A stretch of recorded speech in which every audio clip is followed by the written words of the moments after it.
Andrew Tate, classified as an influencer, I guess, because influencer doesn't imply being good or bad, although most are bad, has suffered some repercussions for his history of misogynistic content, violent advocacy for things like sexual assault.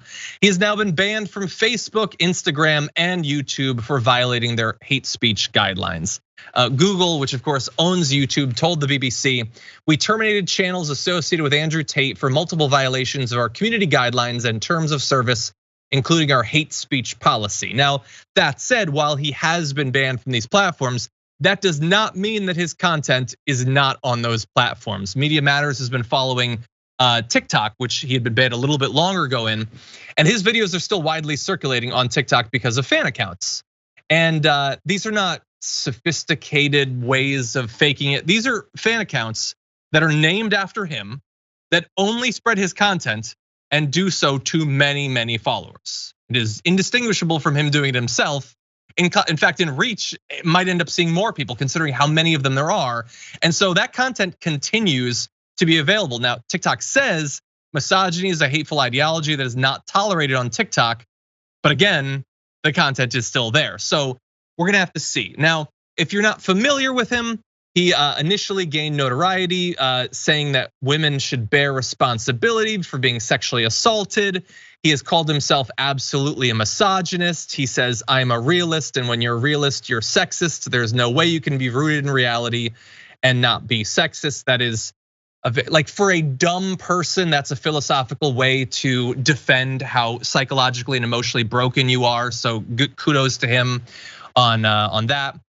He said things like, "Read the Bible, every single man had multiple wives, not a single woman had multiple husbands. It's against the will of God, it's disgusting. That's an interesting plan for humanity." The numbers don't necessarily work out if you were to spread it, but great idea. He says, "Why would you be with a woman who's not a virgin anyway? She has used goods, secondhand."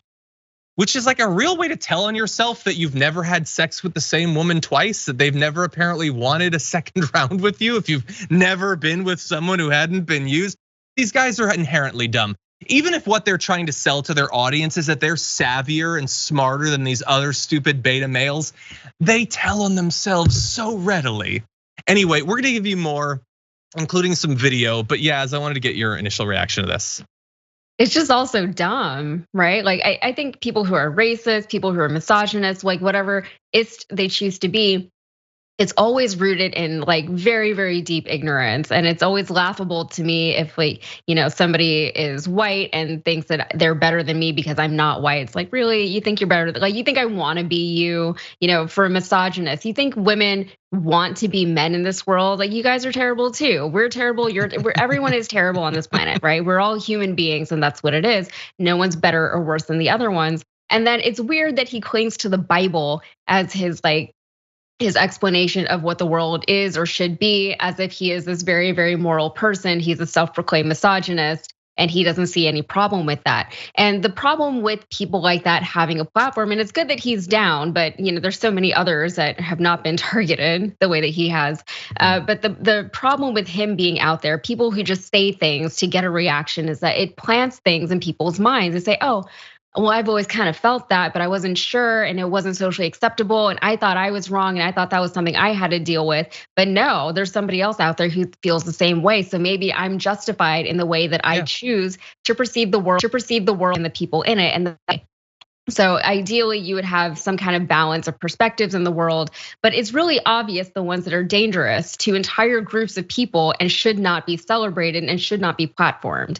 But I think we kind of get lost in the scuffle of like what's okay and what isn't, what's freedom of speech, what I should be able to say, what I should be able to challenge, right? Even in artistry, in music, in movies, things like that. So there's a lot of debate on where to draw that line, but really, people on the very extreme end of the spectrum should be shoo-ins, get them off, shut them down. They shouldn't be allowed to just actively spread hate and misinformation to people.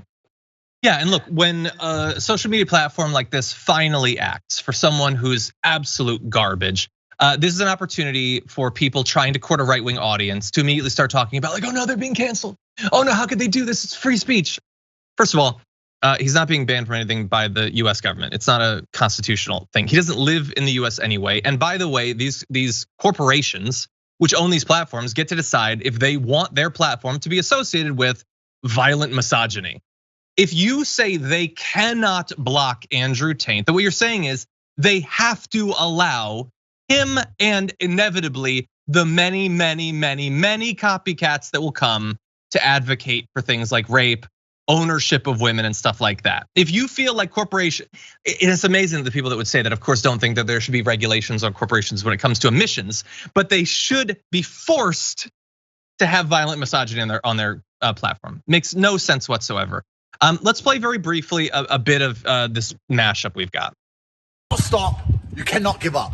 You're in the most fantastic place on the planet for making money, Hustlers University, and the only person who can ruin that is you. Welcome to the metaverse. Inject it into your brain. And if you only exist amongst the money, you're gonna end up with some money. Welcome to Hustlers University. Do you think that women are property? I think my sister is her husband's property, yes. When a bride is walking down the aisle to marry the groom, the father walks next to her and gives her away. Okay, so there you see Andrew Tate doing a really bad impersonation of the guy who wrote the game from years ago. And that's why I understand a lot of people are offended by the things that he says. And I get that, they're, I guess, offensive. For me, it's so easy, it's so predictable. How is he the guy that got famous for this? Like doing what he's doing, like Yaz said, is just identifying something that people believe that's awful, that they wanna be told is good to believe. It's the easiest grift ever. The grift he's doing is 100 times easier than political grift, because when you're a political grifter trying to appeal to the right, you have to pretend to know facts about ivermectin and uranium-1 and all this BS conspiracy theorists. You know how much easier it is to say, rape is the right of every man. The Bible says the home is your castle, so rule like a king. Women are dogs, so train them with treats. It's the easiest thing in the world. He would imply that he's savvy, he's a hustler. He's doing the easiest grift imaginable, telling broken men online that they're better than the women who won't sleep with them. That is the easiest way to make a buck imaginable. And while he might be deplatformed, there are gonna be so many people willing to just shave their head and grow a goatee to do a version of him. I'm sure many of them are trying to rise to prominence on TikTok right now. So anyway, he might be gone, we'll see, but there's gonna be a lot more where he came from.